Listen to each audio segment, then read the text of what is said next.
प्रिय विद्यार्थियों, लोक प्रशासनिक कक्षा में आपका पुनः स्वागत है। हम लोगों ने इससे पूर्व केंद्रीय कार्यपालिका के बारे में पढ़ रहे थे, तो हम लोगों ने भारत के जो कैबिनेट सचिव है उसके बारे में पढ़ा था और आज हम प्रधानमंत्री कार्यालय के बारे में पढ़ेंगे।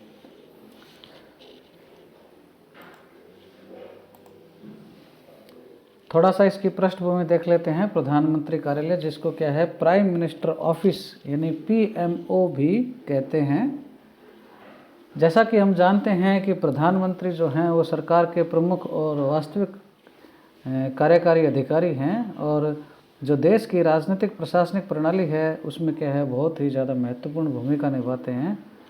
और ये प्रधानमंत्री कार्यालय जो है जिसके बारे में हम पढ़ रहे हैं, वो प्रधानमंत्री की जो ये भारी जिम्मेदारियां जो हैं उनको पूरा करने में क्या है उनकी सहायता करता है।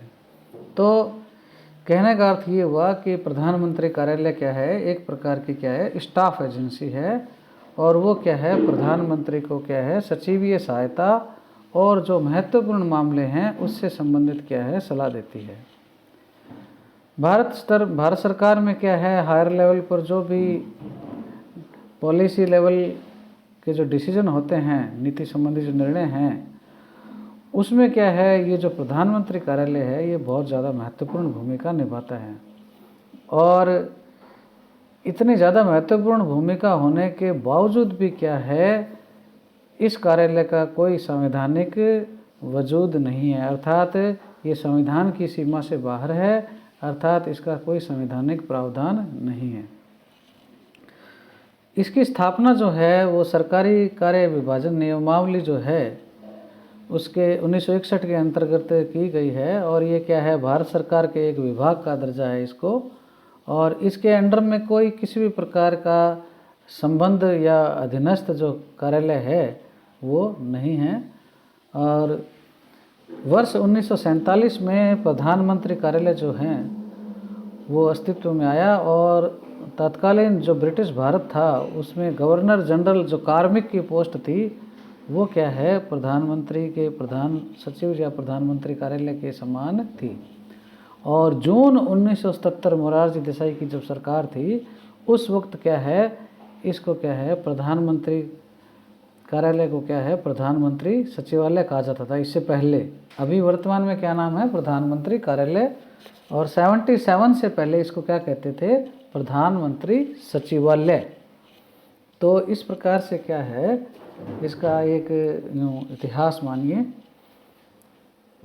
इसके पश्चात हम प्रधानमंत्री कार्यालय की संरचना को देखते हैं। प्रधानमंत्री कार्यालय जो है वो स्वयं प्रधानमंत्री के प्रत्यक्ष नियंत्रण में रहता है और कई बारी राज्य मंत्री या उप मंत्री जो है उनको उस पद को भी क्या है सर्जित कर दिया जाता है और वो भी क्या इसकी देखरेख करते हैं। और इसमें क्या है प्रधान सचिव जो हैं वो क्या है इसके प्रशासनिक प्रमुख होते हैं, राजनीतिक प्रमुख जो हैं वो प्रधानमंत्री होते हैं। अगर कोई राज्य मंत्री या उप मंत्री पद बना दिया जाता है तो वो भी क्या इसके राजनीतिक प्रमुख के रूप में कभी कभार ऐसे काम करते हैं।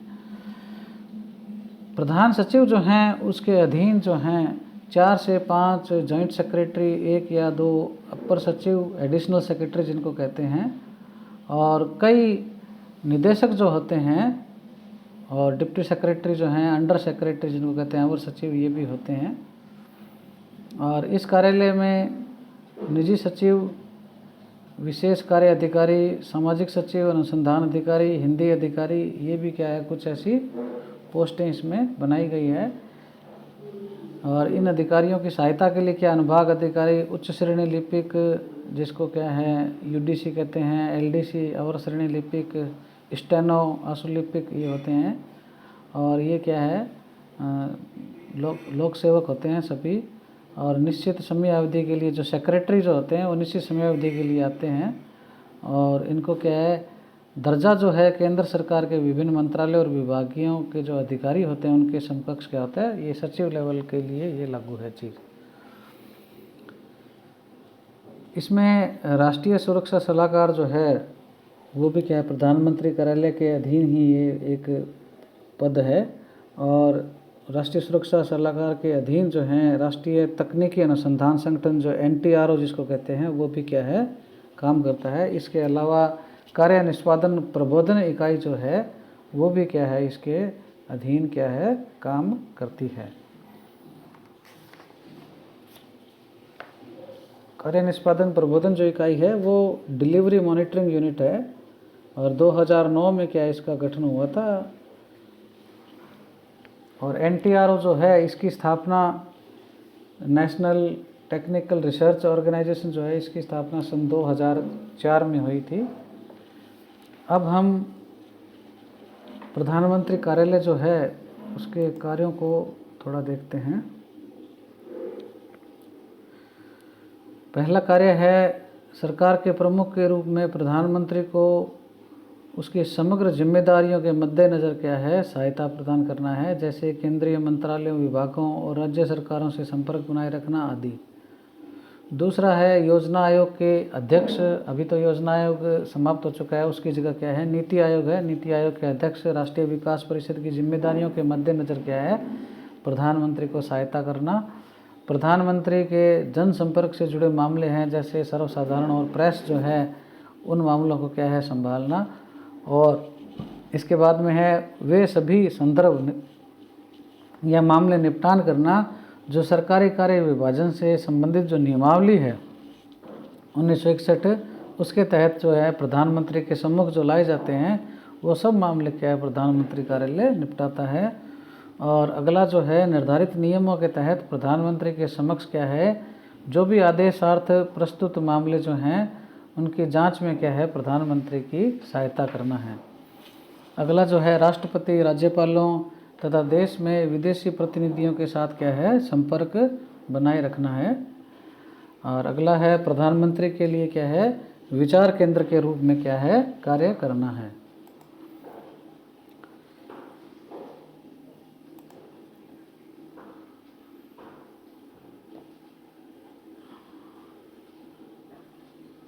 प्रधानमंत्री के जो प्रधान सचिव हैं उसके कार्यों को हम क्या है थोड़ा देखते हैं। वो कार्यालय की जो सभी सरकारी फाइलें हैं उनका निपटान करते हैं। प्रधानमंत्री के समक्ष सभी महत्वपूर्ण विषय सामग्री को आदेश के लिए निर्देश के लिए रखते हैं। और प्रधानमंत्री के द्वारा जो महत्वपूर्ण शिष्टमंडल हैं उनके साथ क्या है किए जाने वाले विचार विमर्श से जुड़े विषयों से संबंधित क्या है वो नोट शीट या टिप्पणी क्या है तैयार करते हैं। प्रधानमंत्री के द्वारा सौंपे गए विभिन्न मंत्रालयों और विभागों से संबंधित क्या है वो कार्यों की क्या है देखभाल करते हैं। इसके बाद में है प्रधानमंत्री जो कार्यालय है उसके जो विभिन्न कर्मचारी हैं उनके कार्यों के बीच में भी क्या है प्रधान सचिव तालमेल बनाए रखते हैं। और प्रधानमंत्री को विदेश और देश से जुड़े विभिन्न जो मामले हैं उस मामले में भी क्या है वो सलाह देते हैं। अभी वर्तमान में भारत के जो प्रधान सचिव हैं वो डॉक्टर प्रमोद कुमार मिश्रा हैं। प्रधानमंत्री कार्यालय जो है वो क्या है उसकी भूमिका के बारे में भी देख लेते हैं कि कभी कभी इसको क्या है सुपर कैबिनेट की भी संज्ञा दे दी जाती है। और ये जो सारा जो प्रधानमंत्री कार्यालय की जो भूमिकाएं हैं वो क्या है प्रधानमंत्री की कार्य की जो शैली है उनका जो व्यक्तित्व है उस पर क्या है डिपेंड करती है प्रधानमंत्री की स्थिति जो है। पंडित जवाहरलाल नेहरू जो भारत के पहले प्रधानमंत्री थे उनके काल में क्या है मंत्रिमंडल सचिवालय का क्या है काफ़ी पावरफुल स्थिति में था और वो क्या एक शीर्ष निकाय के रूप में भूमिका निभाता था। फिर उसके बाद में लाल बहादुर शास्त्री के जो शासनकाल आया उसमें क्या है इसको क्या है प्रधानमंत्री सचिवालय के रूप में जाना जाता था। लेकिन मंत्रिमंडल सचिवालय अभी भी क्या है निर्णय लेने की शक्ति उसमें ज़्यादा थी। कहने का भाव क्या है मंत्रिमंडल सचिवालय ज़्यादा पावरफुल था पीएमओ की अपेक्षा। इंदिरा गांधी के समय क्या है प्रधानमंत्री सचिवालय क्या है सुप्रीम पावर बन गया और देश की अर्थव्यवस्था और वित्तीय जो मामले हैं उनको भी क्या है वो कंट्रोल करने लग गया। मोरारजी देसाई के समय क्या है प्रधानमंत्री सचिवालय जो है उसका नाम क्या है हम लोगों ने अभी पढ़ा 77 में क्या है इसको क्या है प्रधानमंत्री कार्यालय कर दिया। राजीव गांधी और अटल बिहारी वाजपेयी के समय भी क्या है पीएमओ क्या है पावर में रहा, प्रमुख रूप से रहा। और प्रधानमंत्री मनमोहन सिंह के समय क्या है इसकी ज़्यादा कोई स्थिति अच्छी नहीं रही। अब वापस क्या है नरेंद्र मोदी भारत के जो प्रधानमंत्री हैं उनके अधीन क्या है ये अपनी क्या है भूमिका को क्या है प्रखर रूप से प्रकट कर रहा है। तो इस प्रकार से प्रधानमंत्री का जो व्यक्तित्व और उसकी जो काम की शैली है उसके हिसाब से ही क्या है जो प्रधानमंत्री कार्यालय है उसकी क्या है भूमिका घटती बढ़ती रहती है। तो इस प्रकार से आज हम लोगों ने प्रधानमंत्री कार्यालय और उसके कार्य और भारत के जो प्रधान सचिव है उसके कार्यों के बारे में पढ़ा। ये अभ्यास प्रश्न है, इनको आप क्या है प्रैक्टिस के रूप में सॉल्व कीजिएगा। एग्ज़ाम में क्या है इसी प्रकार के क्वेश्चंस आते हैं।